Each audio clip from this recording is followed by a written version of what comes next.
Your favorite shopping destination, Value Zone Hypermart. ఇప్పుడు మన అమీర్పేట్ లో పిల్లర్ నంబర్ 1081 వద్ద.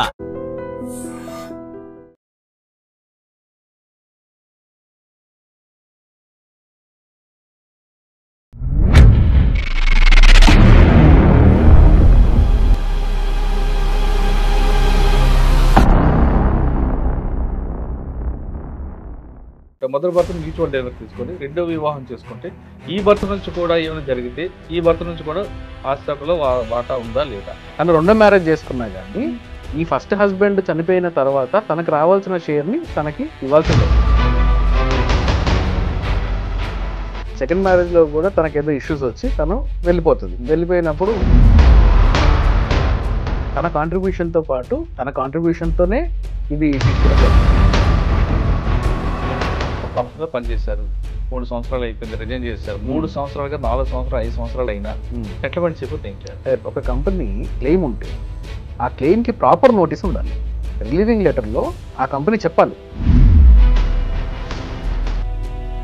ఒకవేళ ఇవన్నీ కాదు, ఇవన్నీ పెండింగ్ ఉన్నాయి, రిలీవింగ్ ఇచ్చేస్తున్నాను నీకు అని అనుకోండి, రిలీవింగ్ లెటర్ ఇచ్చేటప్పుడు తల్లిదండ్రులు కష్టపడి సంపాదించుకుంటారు, ఎందుకు పిల్లలు చూస్తారు చివరి వరకు. అవును. తర్వాత తదనంతరం పిల్లల కోసం అని చెప్పి వాళ్ళే ముందు వీలునామా రాస్తారు. అవును. రాసుకున్న తర్వాత కొంతమంది తల్లిదండ్రులను తీసుకెళ్లి ఓల్డేజ్ హోమ్ పెట్టడం లేదా ఇంకో దగ్గర పెట్టారు. వీళ్ళందరి కోసము ఒక మంచి చట్టం. పిల్లలకి ఎందుకు ఇచ్చారు? వీళ్ళని మెయింటైన్ చేస్తారనే కదా. వీళ్ళు రోడ్డు మీద పడేయడానికి అయితే ఇవ్వరు కదా. సో వీళ్ళు చూసుకున్నప్పుడు, వీళ్ళకి వృద్ధాప్యం వచ్చినప్పుడు, వీళ్ళు చూసుకున్నప్పుడు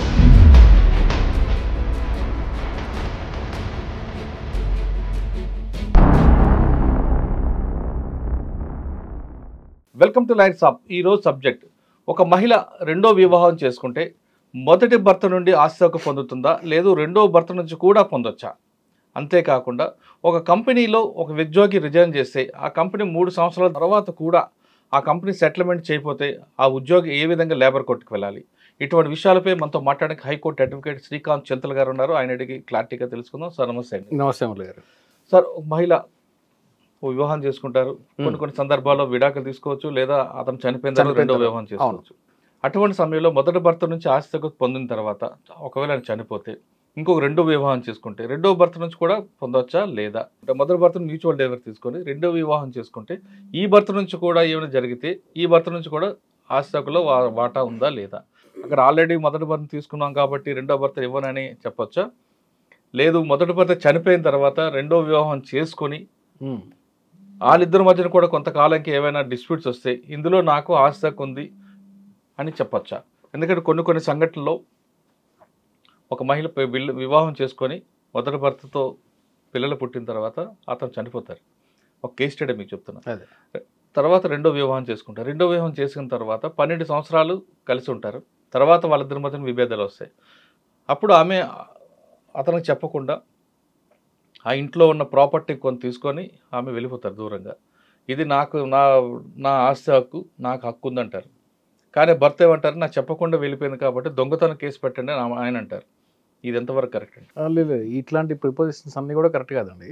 చాలా ప్రశ్నలు అడిగారు ముడ్డ గారు. నేను ఒకటి దాని ఒకటి గుర్తున్నంతవరకు చెప్తాను, ఏదైనా మర్చిపోతే చెప్పండి. చెప్తాను. ఒకటి, మీరు చెప్పిన ఫస్ట్ కేస్ స్టడీలో భర్త చనిపోయిన తర్వాత ఇంకొక మ్యారేజ్ చేసుకుంది అనుకుందాం. ఒకప్పుడులో 1856 అనుకుంటాను ఒక చట్టం వచ్చింది. అదేంటంటే అప్పట్లో సెకండ్ మ్యారేజ్ అనేది పర్మిట్ చేసేవాళ్ళు కాదు, వితంతు వివాహాలు ఉండేవి కాదు. దాని గురించి పెద్ద యుద్ధాలే జరిగాయి. సో అప్పుడేమైందంటే ఒక చట్టం అప్పట్లో 1800 శతాబ్దంలోనే 1856లోనే ఈ హిందూ వితంతు వివాహ చట్టం అని చెప్పేసి ఒకటి వచ్చింది. ఆ చట్టం ప్రకారం ఏంటంటే, సరే ఈమె పెళ్లి చేసుకుంటే వితంతువులకి పెళ్లి మళ్ళీ సెకండ్ మ్యారేజ్ చేసుకుంటే తినకి ఆ భర్త దగ్గర నుంచి వచ్చే రావాలి అని ఉండే ఆస్తి ఏది కూడా తినకి చెందదు. సో భర్త దగ్గర నుంచి ఎటువంటి ఆస్తి కూడా తను పొందదు అని చెప్పి ఆ చట్టంలో ఉండేది. సబ్సిక్వెంట్లీ ఆ చట్టం రిపీల్ అయిపోయింది, 83లో రిపీల్ అయిపోయింది అది.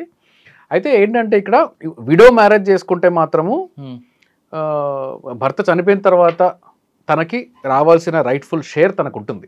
కేస్ స్టడీలో ఒక మహిళ ఒక వ్యక్తిని వివాహం చేసుకుంది, ఆయన చనిపోయారు.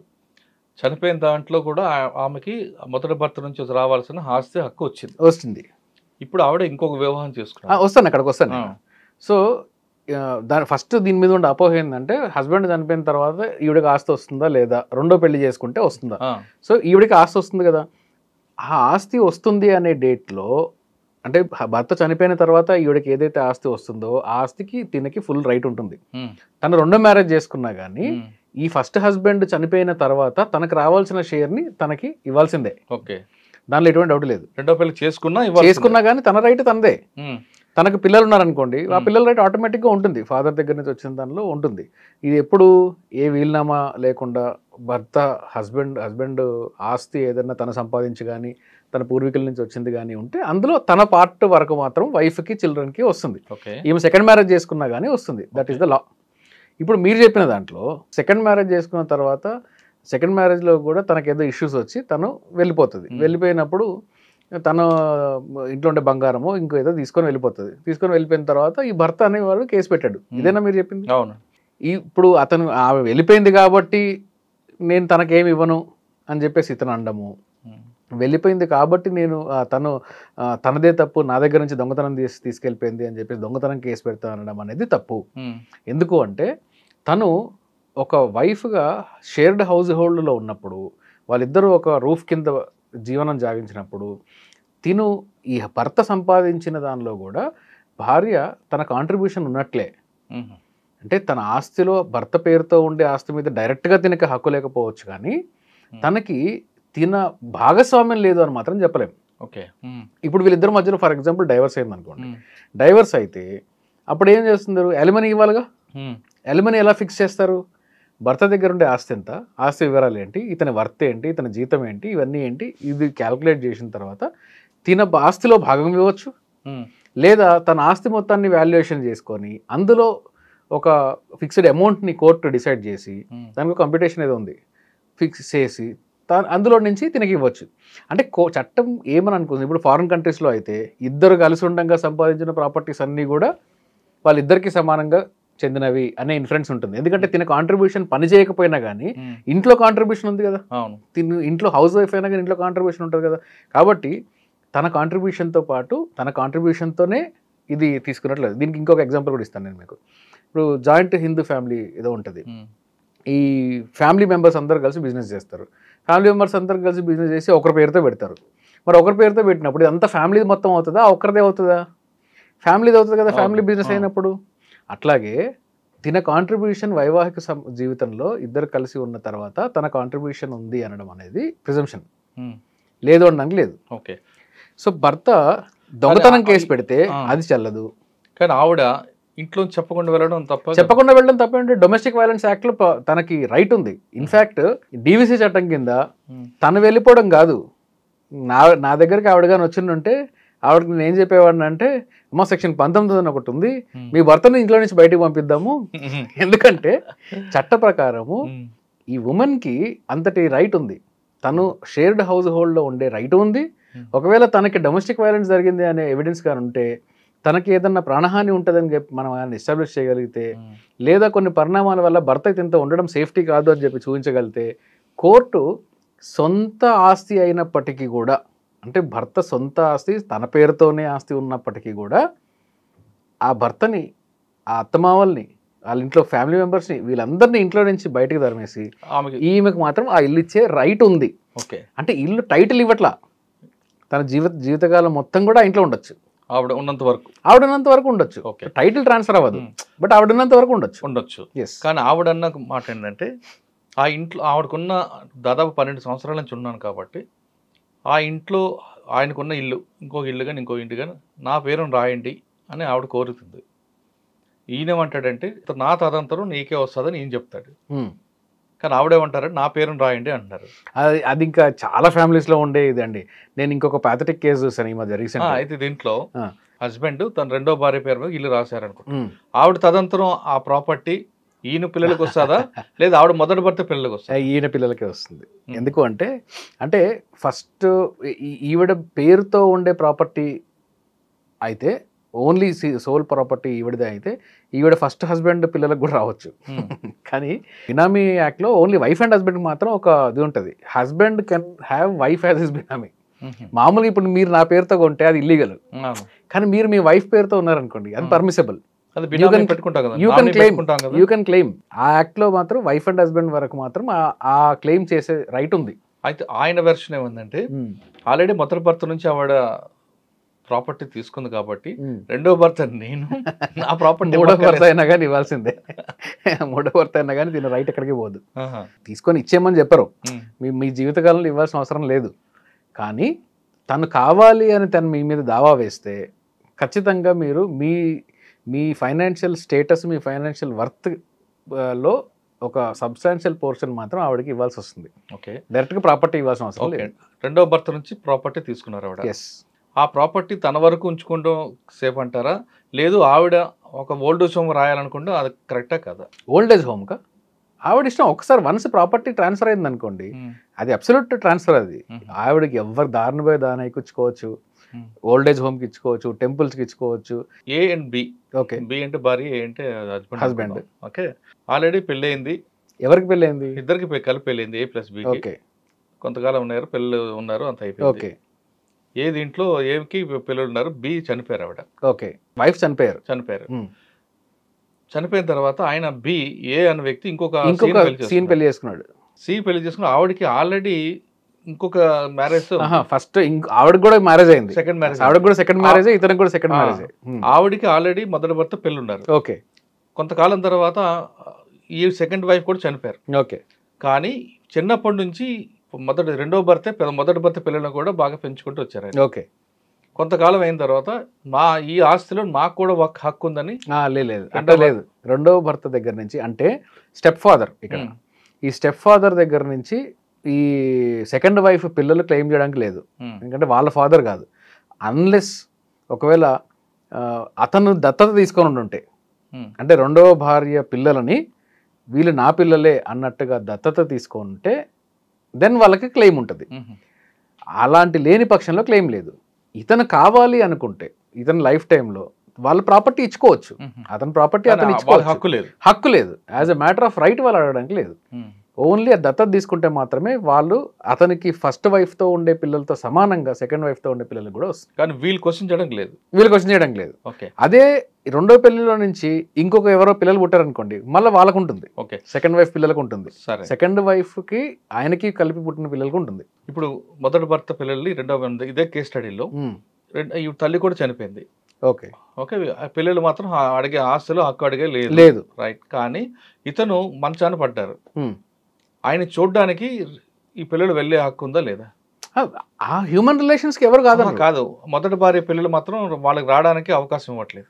వాళ్ళకి మా తండ్రి చూడడానికి మీకు హక్కు లేదు అంటారు. అట్లా ఉండదు, ఈయన అడల్ట్ కదా. సో పెద్ద ఆయన కావాలి అనుకుంటే ఆయన కలవచ్చు. ఒకవేళ ఆయన కలిసేది లేదంటే లీగల్ రెమెడీస్ చాలా ఉన్నాయి. లీగల్ రెమెడీ ఏంటో కేసుని బట్టి ఉంటుంది. అతనితో యాక్సెస్ కావాలి అనుకుంటే క్రిమినల్ రెమెడీ కూడా తీసుకోవచ్చు. అతని సేఫ్టీ మీద మాకు డౌట్ ఉంది, అతన్ని మాకు కలవనివ్వట్లేదు, అసలు ఉన్నాడో పోయాడో మాకు అది తెలియట్లేదు అని హెబియస్ వేసుకోవచ్చు. కనపట్లేదు అనుకుంటే, నాకు చూపించట్లేదు అనుకుంటే, లేదు ఉన్నాడు మేము దూరం నుంచి చూడగలుగుతున్నాము మాకు యాక్సెస్ ఇవ్వట్లేదు అనుకుంటే ఒకసారి ఇతన్ని ఏదైనా ప్రెజర్ పెడుతున్నారా, ఏదైనా చేస్తున్నారని ఒక క్రిమినల్ కంప్లైంట్ ఇవ్వచ్చు. తర్వాత అతన్ని ఎవరినన్నా ఎగ్జామిన్ చేసుకొని అతనికి నిజంగా అతను ఇష్టపూర్వకంగానే కలవని అంటున్నాడా లేదా అని. వన్స్ ఒకవేళ అతన్ని మాట్లాడిన తర్వాత ఆయన కానీ లేదండి నన్ను నా ఫస్ట్ వైఫ్ పిల్లలు ఆపేస్తున్నారు, నాకు కలవడం ఇష్టమే అని చెప్పాడు అనుకోండి, then it is his right. నాకు కూడా ఇష్టం లేదంటే ఇంకేం చేయలేము. ఇవి మానవ సంబంధాలు, నాట్ మ్యాటర్ ఆఫ్ రైట్. మానవ సంబంధాలు ఇవి. మానవ సంబంధాలు నేను మీతో కలవను అనుకుంటే నా ఇష్టం అది. ఇంకా మనం సెకండ్ పాయింట్కి వద్దాం. ఒక కంపెనీలో పనిచేశారు, 3 సంవత్సరాలు అయిపోయింది, రిజైన్ చేశారు. 3 సంవత్సరాలుగా 4 సంవత్సరాలు 5 సంవత్సరాలు అయినా సెటిల్మెంట్ చెప్పితే ఏం చేయాలి? రీసెంట్గా నేను ఒక కేసు చూసాను ఇట్లాంటిది. అయితే అందులో చాలా ట్రిక్కీగా జరిగింది. ఆ కేసులో ఏమైందంటే ఈ ప్రైవేట్ కంపెనీలో పనిచేసే ఒక వ్యక్తి పనిచేసేవాడు, వన్ ఆఫ్ ద టాప్ కంపెనీస్లోనే పనిచేసేవాడు. ఇతను పనిచేసిన క్రమంలో పనిచేసిన తర్వాత ఇతనికి వాళ్ళకేదో ఇష్యూ జరిగింది, రిజిగ్నేషన్ ఇచ్చాడు. రిజిగ్నేషన్ తర్వాత ఇతను రిలీవింగ్ ఇచ్చారు, రిలీవింగ్ తీసుకొని వేరే కంపెనీలో జాయిన్ అయ్యాడు. ఫస్ట్ కంపెనీ వాళ్ళు సెకండ్ కంపెనీలో జాయిన్ అయినప్పుడు ఇతనికి ఏం చెప్పారు అంటే, ఇతనికి బ్యాక్గ్రౌండ్ వెరిఫికేషన్ ఉంటుంది కదా, ఆ బ్యాక్గ్రౌండ్ వెరిఫికేషన్ కూడా అంతా ఓకే రైట్ అని చెప్పి గ్రీన్ సిట్ ఇచ్చేసారు ఇతనికి. ఇతను రెండో కంపెనీ నుంచి మూడో కంపెనీకి షిఫ్ట్ అయ్యాడు. ఎప్పుడు? After 3 years. ఫస్ట్ కంపెనీ పనిచేశాడు, సెకండ్ కంపెనీకి వెళ్ళాడు, 3 ఏళ్ళు సెకండ్ కంపెనీలో పనిచేశాడు, మూడో కంపెనీకి మారాడు. మారినప్పుడు అతను అక్కడ ఫస్ట్ కంపెనీలో పనిచేసిన ఎక్స్పీరియన్స్ లెటర్ ఇస్తారు కదా, అవును. సెకండ్ కంపెనీలో ఎక్స్పీరియన్స్ లెటర్ ఇస్తారు కదా, ఇస్తారు. ఇవన్నీ ఇచ్చిన తర్వాత జాయిన్ అయిపోయాడు, అన్నీ అయిపోయింది. దాదాపు ఒక 2 నెలలకి మూడో కంపెనీ వాళ్ళు ఇతనికి నోటీస్ ఇచ్చారు. అదేంటి? ఏమని ఇచ్చారంటే, నీవు ఫస్ట్ పనిచేసిన కంపెనీ వాళ్ళు నువ్వు ఇంకా బ్యాలెన్స్ ఉన్నావు వాళ్ళకి అని చెప్పేసి వాళ్ళు నీ మీద రెడ్ ఫ్లాగ్ పెట్టారు. వాళ్ళ క్లియరెన్స్ నీకేదో డిస్ప్యూట్ ఉందంట, ఫైనల్ సెటిల్మెంట్ కూడా అవ్వలేదని చెప్పేసి నీ మీద పెట్టారు వాళ్ళు. కాబట్టి నీకు నోటీస్ ఇస్తున్నాము, అది కానీ క్లియర్ కాకపోతే నీ జాబ్ తీసేస్తామని చెప్పేసి వాళ్ళు మూడో కంపెనీ వాళ్ళు ఇతను నోటీస్ ఇచ్చారు. నోటీస్ ఇస్తే అతను అప్పుడు ఆ సిచ్యువేషన్లో అప్రోచ్ అయ్యాడు మనల్ని. అప్రోచ్ అయితే చూసి ఫస్ట్ కంపెనీతో నెగోషియేట్ చేద్దాము, వాళ్ళ లీగల్ టీం కూడా ఉంటుంది కదా, నెగోషియేట్ చేద్దామని చెప్పి డీటెయిల్డ్ నోటీస్ పంపించాం వాళ్ళకి. ఫస్ట్ కంపెనీ వాళ్ళు 3 ఏళ్ల పాటు సైలెంట్గా ఉండి ఫుల్ అండ్ ఫైనల్ సెటిల్మెంట్ చేయకుండా ఒక కంపెనీకి క్లియరెన్స్ ఇచ్చేసి, అంటే రెండో కంపెనీకి క్లియరెన్స్ ఇచ్చి మూడో కంపెనీకి మాత్రం వచ్చేసరికి లేదు ఇతను వేరే రికార్డ్స్ మా దగ్గర పెండింగ్ ఉన్నాయి, ఇతను ఫుల్ అండ్ ఫైనల్ సెటిల్మెంట్ అవ్వలేదు, మేము ప్రాపర్ రిలీవింగ్ ఇవ్వలేదు అని చెప్పి మీరు చెప్పడం అనేది నా రెప్యుటేషన్ని దెబ్బతీస్తుంది. కాబట్టి వీ విల్ సూ యూ ఫర్ దిస్ అని చెప్పి మనం స్ట్రాంగ్ నోటీస్ ఇవ్వడం జరిగింది. ఓకే. అప్పుడు ఫస్ట్ కంపెనీ వాళ్ళు ఏం చేస్తారంటే, లేదు ఇది ఫుల్ అండ్ ఫైనల్ సెటిల్మెంట్ జరగలేదు, అందువల్ల మేము ఈ రెడ్ ఫ్లాగ్ పెట్టాల్సి వచ్చింది. ఫుల్ అండ్ ఫైనల్ సెటిల్మెంట్ నిజంగా చేశారా లేదా అని చూస్తే నిజంగా ఇతను కూడా ఫుల్ అండ్ ఫైనల్ సెటిల్మెంట్ చేసుకోలేదు. ఎందుకంటే మీరు చేసుకోలేదంటే, సార్ ఎంత వస్తుంది సార్, దానిలో 1,00,000 వస్తుంది, నాకేమో సెకండ్ కంపెనీకి రిలీవింగ్ లెటర్ కావాలి అప్పట్లో నాకు, అందుకే రిలీవింగ్ తీసుకొని వెళ్ళిపోయాను, నేను పట్టించుకోలేదు దాన్ని, శాలరీ ఎక్కువ ఇదండి, సో నేను పెద్ద పట్టించుకోలేదు సార్ దాన్ని అని చెప్పాడు. మేము అదే నెగోషియేట్ చేసాం, అది ఆర్బిట్రేషన్లోనే క్లోజ్ అయిపోయింది. అయితే ఇక్కడ ఏంటంటే పాయింట్ ఏంటంటే, ఒక కంపెనీ క్లెయిమ్ ఉంటే ఆ క్లెయిమ్కి ప్రాపర్ నోటీస్ ఉండాలి. రిలీవింగ్ లెటర్లో ఆ కంపెనీ చెప్పాలి, నువ్వు ఈ పలానా రిలీవింగ్లో పలానా ఐటమ్ నాకు ఇవ్వాలి, ల్యాప్టాప్ ఇచ్చాను అది నాకు రిటర్న్ ఇవ్వాలి, నేను నీకు పలానా యాక్సెస్ కార్డు ఇచ్చాను అది నాకు రిటర్న్ ఇవ్వాలి, ఇవన్నీ అతనికి నోటీస్ ఇవ్వాలి. నోటీస్ ఇచ్చిన తర్వాత ఇతను ఆ నోటీస్కి రెస్పాండ్ అవుతూ ఇవన్నీ సబ్మిట్ చేసేసిన తర్వాత రిలీవింగ్ లెటర్ ఇస్తారు. ఒకవేళ ఇవన్నీ కాదు, ఇవన్నీ ఏదో పెండింగ్ ఉన్నాయి, రిలీవింగ్ ఇచ్చేస్తున్నాం నీకు అని అనుకోండి, రిలీవింగ్ లెటర్ ఇచ్చేటప్పుడు అందులో కనీసం సబ్జెక్టు లేదంటే there are so and so pending ఉంది, ఇది క్లియర్ చేయవలసిందిగా మేము అంటున్నాం అని చెప్పేసి రిలీవింగ్లో రాయొచ్చు, లేదా సపరేట్ నోటీస్ ఇవ్వచ్చు. అలాంటి నోటీస్ ఇవ్వకుండా ఎప్పుడో 3 ఏళ్ల తర్వాత మళ్ళీ జాబ్ వెరిఫికేషన్లో నేను నీకు ఇది చెప్తాను అంటే అది ఇల్లీగల్. అది ఆ ఎంప్లాయీని కూడా మీరు ఎంప్లాయీ కెరియర్తో ఆడుకుంటున్నట్టే. ఇలాంటి పక్షంలో అందరూ లాయర్ దాకా రాలేరు, ఆ క్లయింట్కి ఏదో అఫోర్డబిలిటీ ఉంది వచ్చారు, అందరూ రాలేరు కదా లాయర్ దగ్గరికి. సో వీళ్ళు ఏం చేయొచ్చు అంటే, మీరు లేబర్ కమిషనర్కి కంప్లైంట్ ఇవ్వచ్చు. ఒకవేళ లేబర్ లాస్ అట్రాక్ట్ అయినా అవ్వకపోయినా మీరు ఫస్ట్ నెగోసియేషన్కి చూడొచ్చు. నోటీస్ ఇస్తే వాళ్ళు పిలిపించవచ్చు కంపెనీ వాళ్ళని, సో అండ్ సో సెటిల్మెంట్ ఉందని పిలిపించవచ్చు, లేదా సివిల్ సూట్ కూడా వేయచ్చు. నోటీస్ పంపించి, నోటీసు లీగల్ నోటీసే అవసరం లేదు, మీరు పర్సనల్ నోటీస్ కూడా ఈమెయిల్ ద్వారా ఏదైనా పర్సనల్ నోటీసు రిజిస్టర్ పోస్ట్ ద్వారా పంపించి డీటెయిల్గా మీకు ఏమేమి జరిగిందని రాయండి, రాసి వాళ్ళకి నోటీస్ పంపించేయండి. అప్పటికి సెటిల్ అవ్వలేదు అంటే, ఎందుకంటే ఇవన్నీ కంపెనీతో డీలింగ్ కాబట్టి కంపెనీ వాళ్ళకి ఏముందండి, చాలా డబ్బులు ఉంటాయి, ఎంప్లాయ్కి ఉండవు కదా, కాబట్టి వాళ్ళు కూడా అడ్వాంటేజ్ తీసుకునే ప్రయత్నాలు చేస్తూ ఉంటారు. డీటెయిల్డ్గా ఈమెయిల్ రాసి, డీటెయిల్డ్గా అంటే మరి నేను కొంతమంది పర్టికులర్గా సాఫ్ట్వేర్ చేస్తుంటారు, మీరు ఆ హిస్టరీ రాసుకురండి అని చెప్తే వాళ్ళు అసలు రోజు పొద్దున్న నుంచి సాయంత్రం దాకా ఏం జరిగింది, నేను కాఫీ తాగాను, మధ్యాహ్నం మీల్స్లో నాకు కెచప్ వేయలేదు, ఇలాంటివి కూడా రాస్తుంటారు. అలాంటివి కాదు, మీకు జరిగిన ఇష్యూ ఏంటి, ఆ ఇష్యూలో డేట్స్ ఏంటి, మీకు జరిగిన నష్టం ఏంటి, మీకు ఏం కావాలి, ఇంతే. ఒక్క పేజీలో వచ్చేస్తుంది అంతా. యాజ్ మచ్ యాజ్ పాసిబుల్ తక్కువగా రాయండి, ఇష్యూని డీటెయిల్గా రాయండి, ఇష్యూతో సంబంధం లేని అన్వాంటెడ్ ఇష్యూస్ని రాయకండి. రాసి వాళ్ళకి ఇచ్చేస్తే తర్వాత మీ రెమెడీస్, చాలా రెమెడీస్ ఉంటాయి. లేబర్ కోర్ట్ రెమెడీ ఉంటుంది, సివిల్, మీకు లేబర్ చట్టాలు అప్లికబుల్ కాదంటే సివిల్ కోర్ట్ రెమెడీ ఉంటుంది. కొన్ని సందర్భాలలో ఎగ్జాంపులరీ కాస్ట్ కూడా కంపెనీ మీద పడే ఛాన్స్ ఉంటుంది. ఇప్పుడు చాలా కంపెనీలు, పెద్ద పెద్ద కార్పొరేట్ కంపెనీస్లో కూడా ఈ గ్రాట్యుటీ అనేది ఇవ్వకుండా మోసం చేస్తూ ఉంటారు. 7 years 8 years పనిచేసిన వాళ్ళు కూడా గ్రాట్యుటీ ఇవ్వరు. గ్రాట్యుటీ చట్టం ప్రకారం 4 years 7 months కన్నా, 4 years 6 months కన్నా ఎక్కువ పనిచేస్తే డీమ్డ్ టు బి 5 years. అంటే 5 సంవత్సరాలు పనిచేసి ఉండాలి. 5 సంవత్సరాలు పనిచేస్తుంటే దానికి ఒక క్యాల్కులేషన్ ఉంది, ఎన్ని సంవత్సరాలు పనిచేశారు, మీ గ్రాస్ లాస్ట్ డ్రాన్ శాలరీ ఎంత అనే దానికి ఒక క్యాల్కులేషన్ ఉంటుంది. ఆ క్యాల్కులేషన్ బేస్ చేసుకొని 5 yearsకి పేమెంట్ ఆఫ్ గ్రాట్యుటీ యాక్ట్ ప్రకారం గ్రాట్యుటీ ఇవ్వాల్సి వస్తుంది. ఒకవేళ గ్రాట్యుటీ ఇవ్వలేదనుకోండి, మీకు 5 సంవత్సరాలు దాటిన 1 day, అంటే 5 సంవత్సరాలు దాటినాయి అనుకుంటే 4 months 4 years 7 months కూడా డీమ్డ్ టు బి 5 years అని చెప్పాను కదా. ఈ 4 years 7 months దాటినాయి అని అనుకుంటే మీరు labour commissioner is payment of gratuity యాక్ట్లో కూడా కాంపిటెంట్ అథారిటీ ఎవరంటే లేబర్ కమిషనర్. అక్కడికి వెళ్ళి సింపుల్గా ఒక కంప్లైంట్ మీ రిలీవింగ్ అవి తీసుకొని సింపుల్ కంప్లైంట్ ఒకటి గ్రాట్యుటీ యాక్ట్ కింద కంప్లైంట్ వేసేస్తే గ్రాట్యుటీ యాక్ట్ కింద ఉన్న కమిషనర్ వాళ్ళకి కూడా నోటీస్ ఇచ్చి మీకు గ్రాట్యుటీ ఇప్పిస్తారు. This is the law. Okay, కొన్ని కంపెనీలు ఎంప్లాయీకి రిలీవ్ చేయకుండా కేవలం సతాయించాలని ధోరణిలోనే ఎఫ్ ఇవ్వకుండా ఆపుతారు.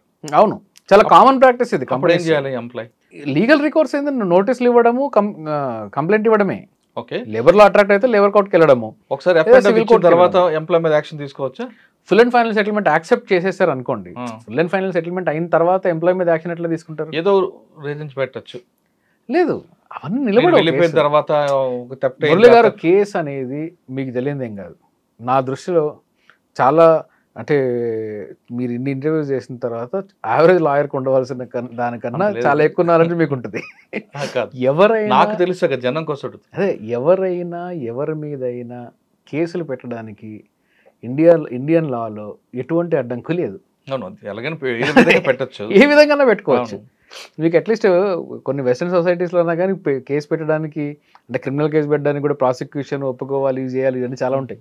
మన దగ్గర సివిల్ కేసు అయినా క్రిమినల్ కేసు అయినా ఏ కేసు అయినా కేసు వేయడానికి ఎటువంటి అడ్డంకి లేదు, వేసేయడమే. ఓకే, కానీ కొన్ని కంపెనీలు ఒక ఎంప్లాయీ రిలీవ్ అయిపోయాడు కానీ ఆయనకి ఎఫ్ చేయకుండా బ్రీచింగ్ ఆఫ్ ట్రస్ట్ అని ఒకటి పెడతారు. అవును, ఇట్లాంటివి చాలా చేస్తారు. చాలా మంది ఎంప్లాయీస్ని హెరాస్ చేసి వాళ్ళు క్లెయిమ్ చేయకుండా, లేదంటే వాళ్ళ వల్ల ఏదైనా డ్యామేజ్ జరుగుతుంది, వేరే ఎంప్లాయీస్ని డ్యామేజ్ జరుగుతుంది అన్నప్పుడు ఇలాంటివి చేస్తారు. అందుకని మీకు ఏదన్నా కొంచెం తేడా అనిపించింది అనుకోండి, క్రియేట్ ఏ రికార్డ్. ఎంప్లాయీస్ ఏం చేయాలి అంటే ఓ ఈమెయిల్ రాసి ఇది జరుగుతుంది, మీరు మమ్మల్ని ఇలా విక్టిమైజ్ చేయాలనుకుంటున్నారు కాబట్టి మాకు ఇవన్నీ కూడా ఒక డిగ్నిఫైడ్ డైలాగ్తో సెటిల్ చేయండి, లేదంటే నేను రిలీవ్ అయ్యి వెళ్ళిపోతాను అని చెప్పి మీరే ఫస్ట్ నోటీస్ పడేయండి. సార్, కంపెనీలో ఎక్కువ కాలం పనిచేసిన తర్వాత హ్యాపీ ఎగ్జిట్ అవ్వాలంటే ఎంప్లాయ్ ఏం చేయాలి? అసలు డే 1 నుంచి హ్యాపీ ఉంటుందో లేదో నాకు తెలియదు. నేను కూడా పనిచేస్తాను కార్పొరేట్ కంపెనీస్లో. డే 1 నుంచే హ్యాపీ ఎగ్జిట్లు అనేది ఉండవు, కానీ అవ్వాలంటే ఏం చేయాలి? లాంగ్ టర్మ్ జర్నీ చేస్తాం, ఆ ఫ్యామిలీతో ఒక అటాచ్మెంట్, కంపెనీతో అటాచ్మెంట్ అయింది, కానీ ఏదో వచ్చిన డిస్ప్యూట్ వస్తుంది. అక్కడ వస్తున్నప్పుడు హ్యాపీ ఎగ్జిట్ అయిపోవాలి మనం. సరే, ఏదన్నా కానీ సివిలైజ్డ్ సొసైటీస్లో ఉన్నాం మనం. డైలాగ్ డిస్కషన్ హెచ్ఆర్తో కూర్చొని మాట్లాడుకోవాలి. హెచ్ఆర్తో కూర్చొని వినే పక్షంలో లేనప్పుడు రైటింగ్లో పెట్టారనుకోండి, ఎవరన్నా కానీ అదే రైటింగ్లో పెట్టాడు కదా అని చెప్పి కనీసం పిలిచి మాట్లాడతారు. ఆ పిలిచి అన్నీ అంటే ఆర్బిట్రేషన్ విధంగా డిస్కషన్లో అమికబుల్గా సాల్వ్ చేసుకోవడానికి ప్రయత్నించండి. అమికబుల్గా సాల్వ్ అవ్వలేదు అనుకోండి, మీరు ఇందాక చెప్పినట్టు ఇన్ రైటింగ్ ఇచ్చేయండి. ఇన్ రైటింగ్ తర్వాత మోస్ట్ లైక్లీ కంపెనీస్ కూడా వాళ్ళ రెప్యుటేషన్ పోతాయి కాబట్టి మిమ్మల్ని కోర్టు దాకా తీసుకెళ్ళనివ్వరు. చాలా లేబర్ కోర్టులో కేసెస్ చూస్తాం మేము.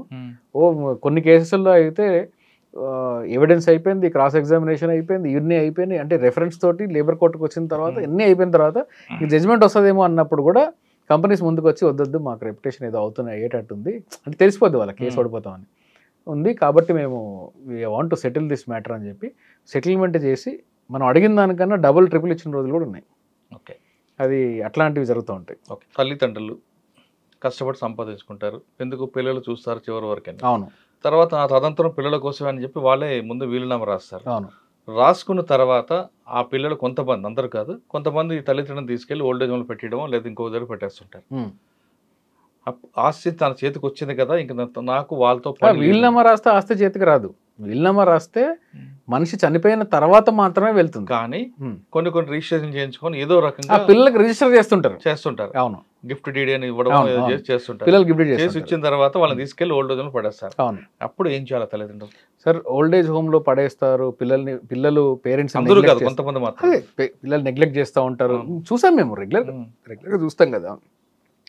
వీళ్ళందరి కోసము ఒక మంచి చట్టం ఉంది, అది సీనియర్ సిటిజన్స్ యాక్ట్ అంటే 2007 యాక్ట్. అది ఈ చట్టం ఏం చెప్తుంది అంటే వేరే ఏ ప్రాపర్టీ చట్టాలలో కూడా మీరు ఒక ప్రాపర్టీని ఇంకొకరికి గిఫ్ట్ ఇచ్చినా ఇంకొకరికి సేల్ చేసినా దాన్ని తిరిగి తీసుకునే అవకాశం లేదు. Gift is absolute. మీరు నాకు గిఫ్ట్ ఇచ్చారంటే ఇంక మళ్ళీ నేను తూచండి నేను నాకు గిఫ్ట్ ఇచ్చాను ఇవాళ నా గిఫ్ట్ నాకు వెనక్కి ఇచ్చాను అంటే కుదరదు. లేదు, వన్స్ ట్రాన్స్ఫర్డ్ ఈజ్ అబ్సల్యూట్. కానీ పేరెంట్స్ మాత్రము, సీనియర్ సిటిజన్స్ మాత్రము మీరు గిఫ్ట్ ఇచ్చారనుకోండి, పిల్లలకి గిఫ్ట్ ఇచ్చినప్పుడు ఇది ఈ గిఫ్ట్ని parents and senior citizens act కింద నేను రిజిస్టర్ చేస్తున్నాను, subject parents and senior citizens act కింద నేను చేస్తున్నాను అని చెప్పి ఒక లైన్ రాసినా కానీ తిరిగి మళ్ళీ వెనక్కి తీసుకోవచ్చు. రాయకపోయినా తీసుకోవచ్చు. ఎట్లా తీసుకోవచ్చు? రాస్తే స్ట్రాంగ్గా ఉంటుంది.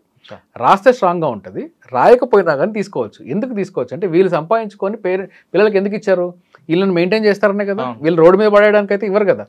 సో పిల్లలు వాళ్ళ సొంత పిల్లలు అని చెప్పి వాళ్ళు మనం చూసుకుంటారని, లేదా ఇమీడియట్ కేర్ టేకర్ కాబట్టి వాళ్ళు చూసుకుంటారని, పెంచుకున్న వాళ్ళు లేకుంటే పిల్లలు తమ్ముడు పిల్లలు అన్న పిల్లలు ఎవరో చూసుకుంటారనే ఇస్తారు ప్రాపర్టీ. సో వీళ్ళు చూసుకున్నప్పుడు, వీళ్ళకి వృద్ధాప్యం వచ్చినప్పుడు వీళ్ళు చూసుకున్నప్పుడు ఆ ప్రాపర్టీని వెనక్కి తిరిగి తీసుకోవచ్చు. ఇది కేవలం ఆ చట్టం కింద మాత్రమే సాధ్యమవుతుంది. దీంట్లో సీనియర్ సిటిజన్ యాక్ట్ 2007 మాత్రమే అది సాధ్యమవుతుంది. ఇది చాలా స్ట్రాంగ్ చట్టం. ఇంకొకటి, ఈ చట్టంకి మీరు కోర్టు చుట్టూ తిరగాల్సిన అవసరం లేదు. నియరెస్ట్ ఆర్డీఓ గారి దగ్గరికి వెళ్ళి మీరు ఒక ప్లెయిన్ కంప్లైంట్ని, ఇది నా ఆస్తి, నేను సంపాదించుకున్నాను, నా కొడుకు నన్ను చూస్తాడని చెప్పి, నా కూతురు నన్ను చూస్తుందని చెప్పి నేను వాళ్ళకి ఆస్తి ఇచ్చాను, కానీ వాళ్ళని వాళ్ళు చూడట్లేదు అంటే మీరు ఆ ఆస్తిని నాకు తిరిగి ఇప్పించండి అని అంటే ఆర్డీఓ గారికి ఎగ్జంప్లరీ పవర్ ఉంది. ప్రాపర్టీస్ నేను ఒక మీడియాలో ఒక ఆర్టికల్ దీని గురించి రాసిన తర్వాత నాకు ఎక్కడో వరంగల్ నుంచి ఫోన్ చేసి చెప్పారు, పేపర్లో కూడా వచ్చింది. వరంగల్ నుంచి ఫోన్ చేసి చెప్పారు, సార్ మీరు చెప్పిన తర్వాత మేము ఆర్డీఓకి అర్జీ పెట్టుకున్నాము, దాని మీద హియరింగ్ అయింది, నా ప్రాపర్టీ నాకు తిరిగి వచ్చిందని చెప్పారు.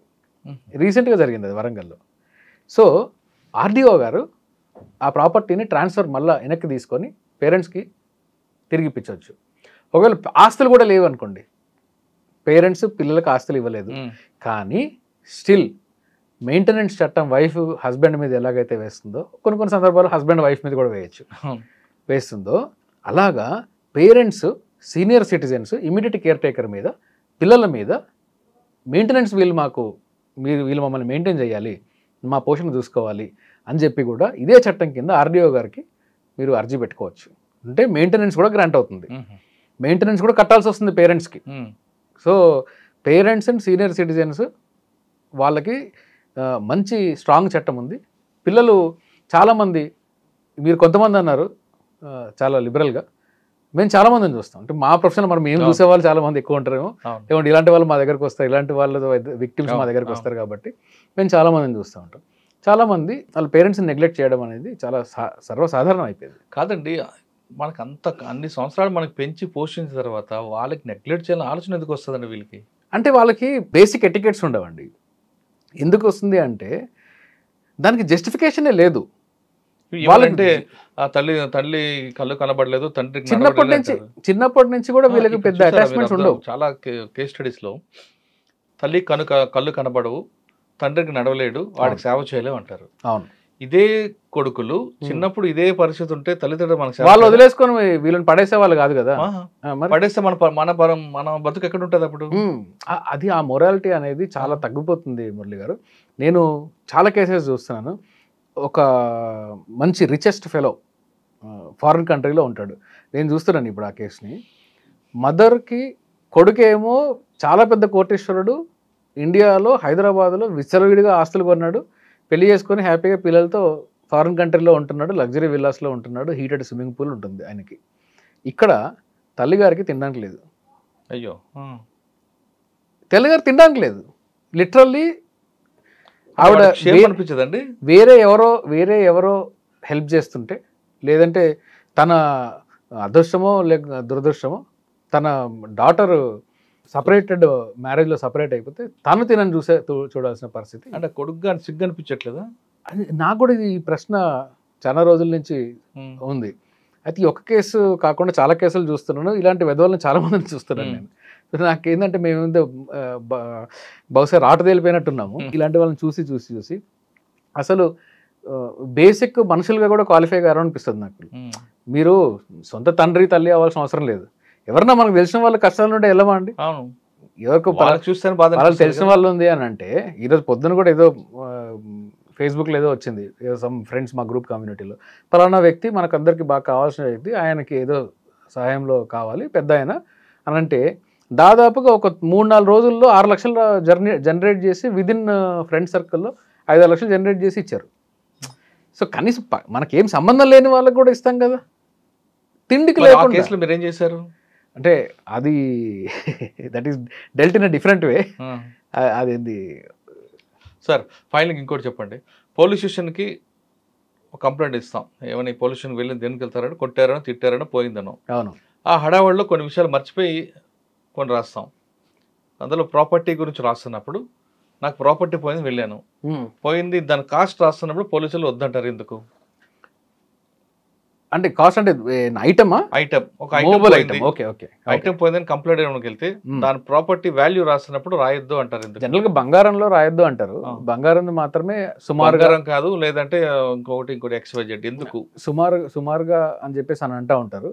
బహుశా వీళ్ళు రికవరీలో చాలా మంది కామన్ ప్రాక్టీస్ ఏంటి అంటే రికవరీ చేసినప్పుడు ఓ 10 ఐటెంలు పోతే 2 ఐటెంలు 3 ఐటెంలు దొరుకుతాయి దీన్ని వీళ్ళు. సో వాళ్ళు రికవరీ చేసినప్పుడు ఆ 2-3 ఐటమ్స్ని మీకు మొత్తం ముట్టినాయని చెప్పేసి రాసుకోండి అని తర్వాత చెప్పుకోవాలి. సరే, ఆ టైంలో రాసిచ్చాం, రాసిచ్చేస్తారు. రాసి ఇచ్చొచ్చిన తర్వాత దాని వాల్యూ నాకు తెలిసింది, లేదా దానికి కొంచెం యాడ్ చేయాలి. అంటే పోయింది ఒక్కటే కాదు, 4-5 పోయి అనుకోండి, సబ్సిక్వెంట్ గా చేసుకోవచ్చు ఆల్టరేషన్. తర్వాత స్టేట్మెంట్ రాసుకోవచ్చు, హ్యాపీగా రాసుకోవచ్చు. ఒకవేళ రాయడానికి వీల్లేదంటే ఏం చేయాలి? రాయడానికి వీలేదనడం కాదు, ఈవెన్ పోలీస్ వాళ్ళు కూడా for example already FIR issue అయిపోయింది. ఎఫ్ఐఆర్ ఇష్యూ అయిన తర్వాత కూడా ఎఫ్ఐఆర్ ఏమి ఎన్సైక్లోపీడియా కాదు, సుప్రీంకోర్టే చెప్పింది, హైకోర్టులో చాలాసార్లు చెప్పింది. ఎఫ్ఐఆర్లో మీరు అదేం ఎన్సైక్లోపీడియా కాదు, ఉన్నవన్నీ పెట్టాల్సిన అవసరం లేదు. ప్రైమా ఫేసీగా పలానా జరిగింది, పలానా దొంగతనం జరిగింది, పలానా నష్టం జరిగింది, పలానా చీటింగ్ జరిగింది, ఇంతవరకే చాలు. తర్వాత పోలీస్ వాళ్ళు ఇన్వెస్టిగేషన్ చేసినప్పుడు ఛార్జ్ షీట్ వేసేటప్పుడు డీటెయిల్డ్గా మొత్తం వాల్యుయేషన్ కూడా రాసుకోవచ్చు, డీటెయిల్డ్గా మొత్తం ఎన్ని ప్రాపర్టీస్ అన్ని పోయినాయి అనేది కూడా విషయం రాసుకోవచ్చు. వాళ్ళు అప్పటికి రాయను అంటే మనము ఛార్జ్ షీట్ వేసిన తర్వాత కూడా ఈ పలానా ఇష్యూస్ మాత్రం అలాగే ఉండిపోయాయని చెప్పేసి మనం కోర్టు ముందు ప్రొటెస్ట్ కూడా చేయొచ్చు. మేము పలానా చెప్పాము కానీ వాళ్ళు దీన్ని ఎడిషన్ చేయలేదు అని చెప్పి మనము ఆ సబ్జెక్ట్ ఏ కోర్టు ముందు అవుతుందో ఆ కోర్టు ముందు కూడా ప్రొటెస్ట్ చేయొచ్చు మనం. We have a right. Police స్టేషన్కి వెళ్ళిన తర్వాత మీరు ఇచ్చిన కంప్లైంట్ తీసుకోకపోతే కోర్టుకు వెళ్ళొచ్చు, అలాగని ఇచ్చిన కంప్లైంట్లో కొన్ని విషయాలు రాకపోతే తర్వాత కూడా కోర్టుకు వెళ్ళొచ్చు అంటున్నారు శ్రీకాంత్ చింతల్ గారు. ఖచ్చితంగా ఇదొక్కటే కాకుండా ఆయన చెప్తుంది మరొక విషయం, ఎవరైనా వృద్ధ తల్లిదండ్రులు తమ పిల్లలు చూడకపోతే ఇమీడియట్గా ఆర్డీఓ దగ్గరికి వెళ్ళి కంప్లైంట్ ఇవ్వండి. ఒకవేళ మీ ప్రాపర్టీ ఇచ్చినా ఇవ్వకపోయినా మీకు ఒక యాక్ట్ ఉంది, ఆ యాక్ట్ మీ హక్కుని మీరు వాడుకోండి. ఖచ్చితంగా ఆర్డీఓ గారే వాళ్ళందరిని పిలిపించి మీరు ఇచ్చిన ప్రాపర్టీని వెనక్కి తెప్పించడమా, లేదు మీరు ఒకవేళ ప్రాపర్టీ ఇవ్వకపోయినా వాళ్ళ నుంచి మెయింటెనెన్స్ కూడా డబ్బులు కూడా ఇప్పించే హక్కు రైట్ ఆర్డీఓ గారికి ఉంది. కాబట్టి ఆ చట్టాన్ని ఖచ్చితంగా సీనియర్ సిటిజన్స్ వాడండి అంటూ శ్రీకాంత్ చింతల్ గారు చెప్తున్నారు. ఇది శ్రీకాంత్ చింతల్ గారితో ఎక్స్క్లూజివ్ ఇంటర్వ్యూ. వచ్చే వారం మరో ఇష్యూలో మళ్ళీ కలుద్దాం. అంతవరకు నమస్తే. థ్యాంక్ యూ అండి. థ్యాంక్ యూ మురళి గారు. And for more videos, please subscribe to iDream. Please subscribe to iDream. Please subscribe iDream. And please subscribe to iDream. For more videos, subscribe to iDream. please like, share and subscribe to the channel. Congratulations, iDream. Subscribe to iDream. Subscribe to iDream. So subscribe to iDream Media. iDream team andarki huge congratulations. Please subscribe iDream Media. Please subscribe to iDream. Subscribe iDream. Please subscribe to iDream. iDream అంటే నా కళల ఛానల్ను subscribe చేసుకున్న నోరు తిరుగుతలేదు, మీరైతే గంట గుర్తు కొట్టండి. For more such videos, please subscribe to iDream. Subscribe to iDream. Please subscribe to iDream. Please subscribe iDream Media. Please do subscribe to iDream. Please subscribe to iDream Media. For best entertainment and information, please subscribe iDream. And don't forget to subscribe to iDream.